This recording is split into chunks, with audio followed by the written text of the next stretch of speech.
Assalamualaikum warahmatullahi wabarakatuh. Selamat pagi anak-anak. Salam sehat untuk kita semua. Semoga Bapak berharap kalian yang di rumah selalu dalam keadaan sehat walafiat ya. Kembali lagi dalam pembelajaran jarak jauh bersama KKG Kecamatan Harjamukti, Kota Cirebon. Perkenalkan, nama Bapak Muhammad Arsyad Sidik yang bertugas di SDN Negeri Ketilang ya. Nah, pembelajaran kali ini masuk ke tema 5, pahlawanku, subtema 1, perjuangan para pahlawan, dan pembelajaran 3 dan 4. Oke? Sebelum belajar, ya, Bapak tak henti-hentinya selalu mengingatkan kalian untuk selalu menerapkan 5M. Apa itu 5M? Ya, yang pertama adalah memakai masker. Yang kedua, mencuci tangan dengan air yang mengalir juga menggunakan sabun.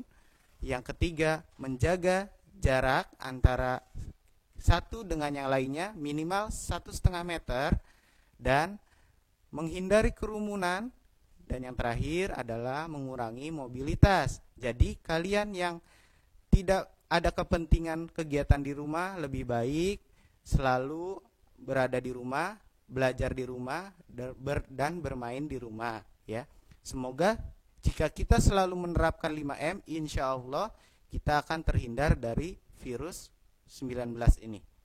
Ya, sebelum belajar, alangkah baiknya kita berdoa terlebih dahulu ya anak-anak ya. Mari kita bersama-sama berdoa. Bismillahirrahmanirrahim. Raditu billahi rabba wa bil islami dina wa bim Muhammadin nabiyya wa rasula. Rabbi zidni ilman warzuqni fahman. Amin ya. Nah, lanjut ke tujuan pembelajaran kali ini. Nantinya dari tujuan pembelajaran ini, siswa mampu menyebutkan sifat-sifat cahaya terkait cakram warna. Yang kedua, siswa mampu mengomunikasikan hasil percobaan cakram warna dengan benar. Lalu yang ketiga, siswa mampu menjawab pertanyaan dengan benar dari teks tentang Raja Bala Putra Dewa.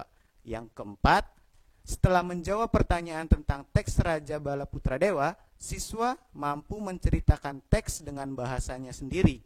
Yang kelima, siswa mampu menjelaskan sikap dari tokoh yang sesuai dengan makna sila keempat dengan jelas. Dan yang keenam atau yang terakhir, siswa mampu menceritakan refleksi diri dalam melaksanakan sila keempat Pancasila dengan jelas. Oke anak-anak, sudah tahu tujuan pembelajaran hari ini? Ya, kalau sudah tahu, mari kita mulai pembelajarannya. Nah, berkaitan dengan tema 5 yaitu kepahlawanan, alangkah baiknya kita selalu menerapkan sikap kepahlawanannya dengan bisa mewujudkan dan meneladani sikap-sikap kepahlawanan tersebut. Nah, salah satunya adalah sikap kepahlawanan itu menolong orang lain. Ya, kenapa sih kita harus menolong orang lain? Ya, pada hakikatnya kita adalah makhluk sosial. Apa sih makhluk sosial? Ya, makhluk sosial itu makhluk yang membutuhkan orang lain untuk memenuhi kebutuhan sehari-harinya atau tidak bisa lepas dari orang lain ya. Maka dari itu kita sesama manusia harus saling tolong-menolong. Jangan sampai kita tidak saling membantu. Nah, selain sikap tolong-menolong, ada juga sikap pantang menyerah. Nah, inilah pantang menyerah ya, merupakan sikap yang perlu diteladani dari seorang pahlawan. Kamu juga dapat menerapkan sikap ini dalam pembelajaran. Misalkan ketika melakukan percobaan, kamu sudah pernah melakukan percobaan tentang cahaya? Masih ingatkah kamu tentang sifat-sifat cahaya? Ya, Bapak akan mengingatkan kembali kamu dalam materi sifat-sifat cahaya, tapi hanya sekilas ya. Nah, ini adalah sifat-sifat cahaya. Sifat-sifat cahaya ada 5. Yang pertama, cahaya dapat dibiaskan. Yang kedua, cahaya dapat dipantulkan. Yang ketiga, cahaya dapat menembus benda bening. Dan yang keempat, cahaya dapat merambat lurus.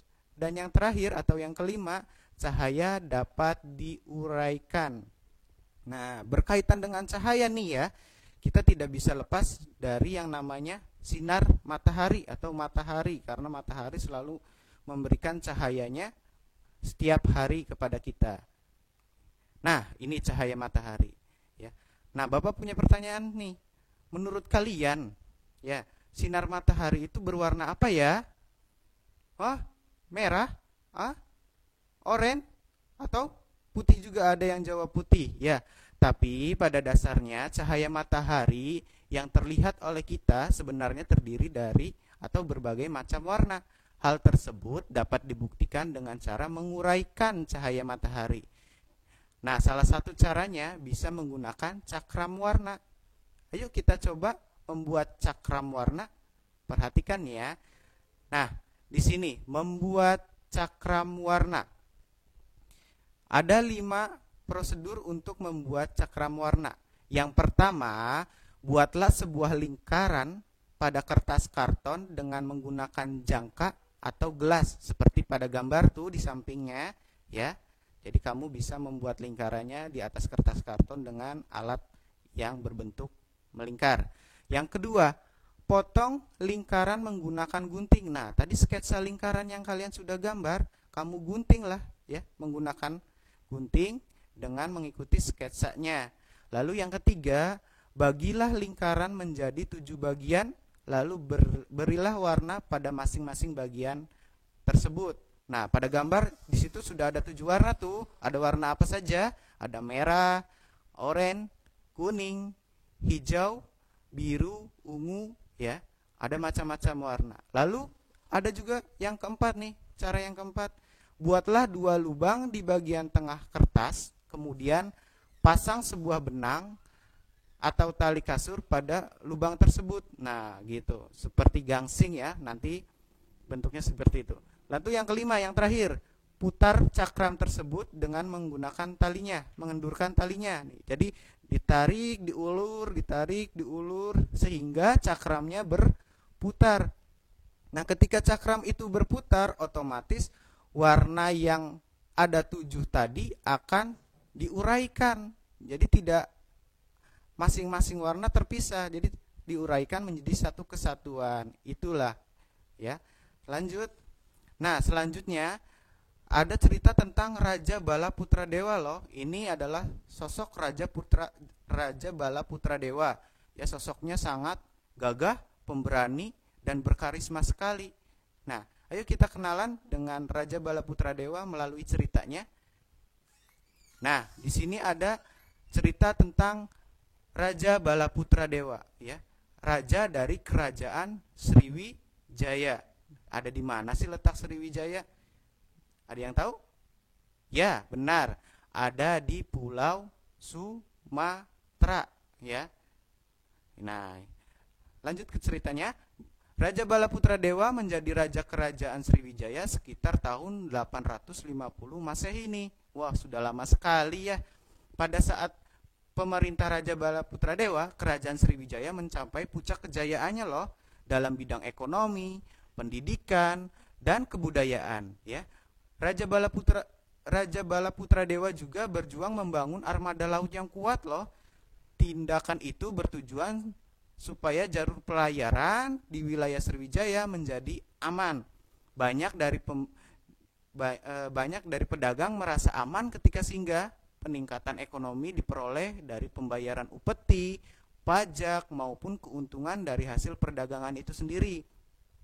Dengan demikian, Sriwijaya berkembang menjadi kerajaan yang sangat besar dan makmur. Ya. Nah, wilayah kekuasaannya nih mana saja kira-kira? Nah, wilayah kekuasaan kerajaan Sriwijaya hampir meliputi seluruh Pulau Sumatera. Wow, gede sekali ya, besar sekali. Juga ada di luar Pulau Sumatera, ada Jawa Barat, Kalimantan Barat, dan Selat Sunda. Nah, dengan demikian, wilayah yang sangat luas itu menjadikan Sriwijaya disebut sebagai kerajaan Nusantara pertama dan yang paling luas. Ya. Berikut adalah beberapa tindakan penting yang dilakukan Raja Bala Putra Dewa selama memerintah. Ada 4 loh. Yang pertama, Raja Balaputra Dewa berjuang membangun Sriwijaya sebagai kerajaan Nusantara pertama dengan wilayah yang sangat luas. Ya. Yang kedua, Raja Balaputra Dewa menjadikan Sriwijaya sebagai kerajaan maritim karena kekuatan angkatan lautnya yang sangat tangguh dan wilayah perairannya yang sangat luas. Lalu yang ketiga, Raja Balaputra Dewa menjadikan Sriwijaya sebagai pusat penyebaran agama Buddha dengan banyaknya perguruan tinggi Buddha di sana.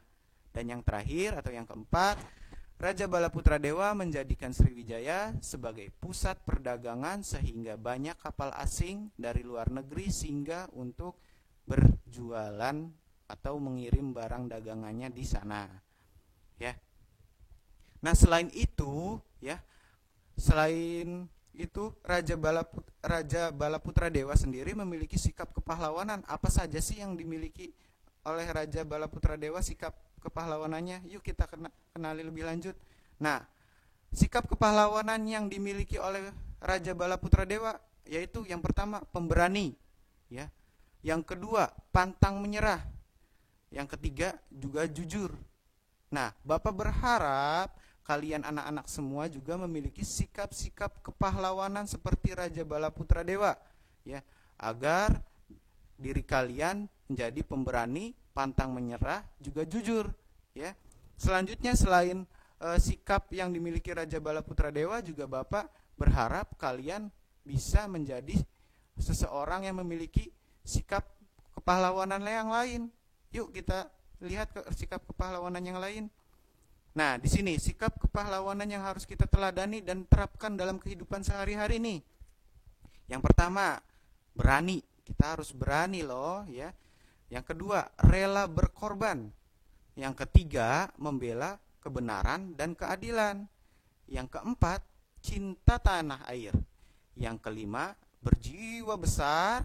Dan yang keenam, kerjasama dan bertanggung jawab. Lalu yang terakhir adalah menjaga persatuan dan kesatuan, ya. Semoga kamu bisa menerapkan sikap-sikap kepahlawanan ini dalam kehidupan sehari-hari kalian, ya. Nah, kita sudah ada di penghujung pembelajaran nih. Kita simpulkan yuk hasil pembelajaran kali ini. Ada 3 kesimpulan dalam pembelajaran kali ini, yaitu yang pertama, kita sebagai makhluk hidup, yang pasti sebagai makhluk hidup, makhluk sosial harus bisa saling tolong-menolong, juga memiliki sikap pantang menyerah, ya. Lalu yang kedua, dari percobaan cakrawala yang telah kita lakukan, bahwa cahaya dapat diuraikan. Berarti tadi percobaan tadi adalah salah satu yang diuraikan, ya. Yang ketiga, dari cerita Raja Balaputra Dewa mengajarkan kita untuk bisa menjadi pribadi yang kuat, pemberani, dan pantang menyerah, juga jujur, ya. Nah, mungkin ini adalah akhir dari pembelajaran. Semoga dari pembelajaran kali ini, ya, banyak sekali ilmu yang bisa didapat dan bisa diterapkan dalam kehidupan sehari-hari, ya. Nah, segitu saja mungkin yang bisa Bapak jelaskan. Kurang dan lebihnya Bapak mohon maaf. Sebelum Bapak tutup, mari kita mengucapkan hamdalah bersama-sama. Alhamdulillah, ya. Dan sampai jumpa. Terima kasih.